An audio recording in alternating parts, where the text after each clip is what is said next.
Number 5, some are rebellious, having fallen away. Hebrews 6:6. Think of it in this way.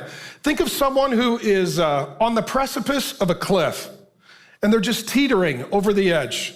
And a bunch of Christians are behind them, and they're worried about them, so they start warning them, don't fall over the cliff, don't fall over the cliff. And the person just leans right over the cliff, falls to the bottom. Doesn't die, but crushes themselves. Now, someone walks along, they see this person who's suffering, but they didn't see what happened at the top of the cliff.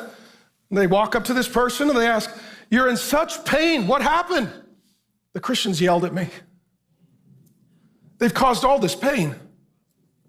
They were yelling at me. Oh, that's spiritual abuse. I studied this in community college. I did. I had a non-binary professor that identified as a turtle, and they talked about spiritual abuse. I took the class. I mean, I didn't pass, but that's not the point. I took the class, and they talked about if people yell at you, that's spiritual abuse. You know what has happened to you? You now have church hurt. And 2 things should happen. You should deconstruct your faith and start a blog. You should do those 2 things. Because what you have is trauma. And there's 2 kinds of trauma. There's regular trauma and severe trauma. Regular trauma is like when your country gets invaded or your dad's a Republican.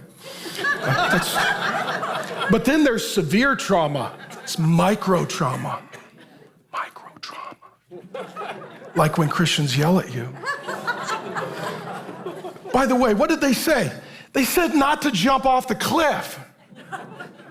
See, it's fallen away.